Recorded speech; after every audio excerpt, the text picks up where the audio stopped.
Hello বন্ধুরা, আমি সুস্মিতা। নতুন আরো একটা ব্লগ ভিডিওতে সবাইকে স্বাগত জানাই।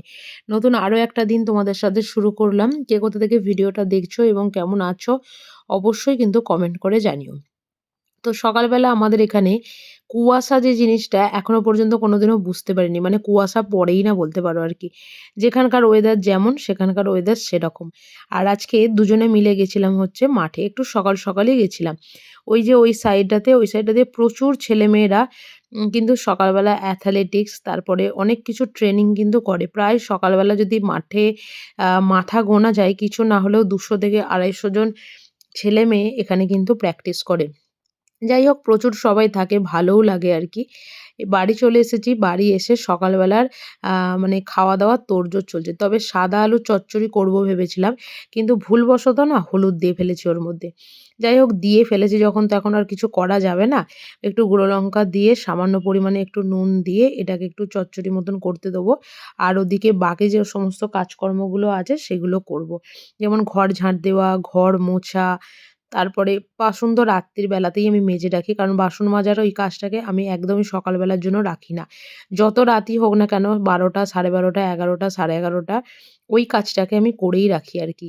তো ঘর-ফর ঝাঁট দেওয়া হয়ে গেছে, গাছগুলোতে জল দিতে এসেছি। তবে গাছগুলোতে না ভুল সময় জল দিচ্ছি। এর আগের একটা ব্লগে তোমাদেরকে বলেছিলাম যে মোটামুটি ঘর ঝাঁট দেওয়া, মোছার ১ থেকে ২ ঘন্টা আগে যদি জলটা দিয়ে দেওয়া যায় তাহলে খুব ভালো হয়। আর এই যে জলটা দিয়েছি সারাদিন এখান থেকে জল পড়তেই থাকবে আরকি।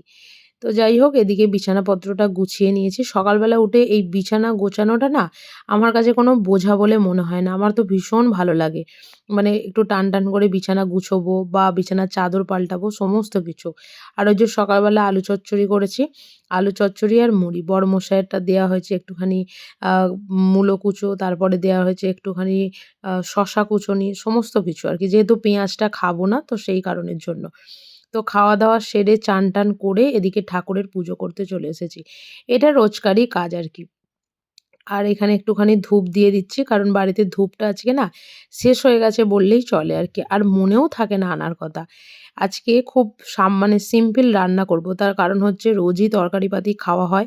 আর এখানে এসে না আমাদের তরকারিপাতি মানে সবজিটা খাওয়া অতিরিক্তই বেড়ে গেছে আরকি। তো যাই হোক আজকে কিছুই না সিম্পল একদম আলু ভাতে মাখবো। আর তার সাথে হচ্ছে ফ্রিজে বেগুন আছে, বেগুনি করব। ভীষণ ভালো লাগে গরম ভাতে। মানে গরম ভাতে বেগুন ভাজাটাও যেমন ভালো লাগে আর বেগুনিটাও সেরকমই ভালো লাগে আরকি। তাই এখানে বেসনটাতে একটুখানি ওই কালো জিরে, একটুখানি সুজি দিয়েছি, নুন দিয়ে, একটু হলুদ দিয়ে, ভালো করে কাঁচা লঙ্কা দিয়ে এটাকে আ মানে গুলে রেখে দিয়েছিলাম আরকি বেশ ০.৫ ঘন্টা মতন। কারণ বরমশাই আসার আগে এই সমস্ত কাজকর্মগুলো করে রাখি। মানে যতটা কাজ আরকি আসার পরে কম করা যায় বা তাড়াতাড়ি খেতে দেওয়া যায় আরকি। তো যাই হোক ওদিকে তো মোটামুটি আমার সমস্ত কিছুই হয়ে গেছে। আর এদিকে এবার ওই বেগুনিগুলোকে ভেজে নিচ্ছি এদিকে। আর একটুখানি ওই সুজি বা চালের গুঁড়ো থাকলে না এত সুন্দর খেতে লাগে। আমার ঘরে যখন চালের গুঁড়ো থাকে না, চালের গুঁড়ো তো এই গরমকালটা খুব একটা আমি রাখি না। তবে আমরা যে জায়গাটাতে ছিলাম, সেই জায়গাটাতে বলতে পারি সারা বছরই চালের গুঁড়ো কিন্তু পাওয়া গেছে। আমিই নিয়ে আসিনি। তো যাই হোক এখানে সুজি দিয়ে দিয়েছিলাম বেশ ভালোই খেতে হয়েছিল। আর বরমশাই যেহেতু খেতে চলে এসেছে তাই এখানে খাবারটাকেও বেড়ে নিচ্ছি। একটু ফ্যান রেখে দিয়েছি ওর জন্য, একটু ঘি নিয়ে নিয়েছি আর গরম হচ্ছে বেগুনি।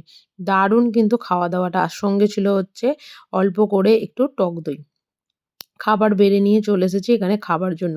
তবে বাড়ি থেকে আজকে একটা পার্সেল এসেছে। পার্সেলে কিছুই নয়, আমার কিছু টুকটাক জামাকাপড়। মানে আমি সারা দুর্গাপুজোতে এত শপিং করি না। শীতের জন্য এবছর যা কেনাকাটা করেছি আরকি। আর পার্সেল ওপেন করতে তো মোটামুটি আমাদের সবারই খুবই ভালো লাগে। এইটাতে রয়েছে একটু ওই বাদাম চাকতি আর সামান্য পরিমাণে একটু গুড়। আর এই যে প্যাকেটটা দেখছেন এটার মধ্যে রয়েছে হচ্ছে আ আমাদের মানে আমার শীতের আরকি চুড়িদার, কুর্তি এই সমস্ত কিছু আরকি। তো যাই হোক চলুন আজকের ব্লগটা এখানেই শেষ করছি। যদি কিছু ভালো লেগে থাকে একটা লাইক করবেন, শেয়ার করবেন। চ্যানেলটি সাবস্ক্রাইব করে পাশে থাকবেন। দেখা হবে নতুন আরো একটা ব্লগ ভিডিওতে। ভালো থাকবেন, সুস্থ থাকবেন। টাটা।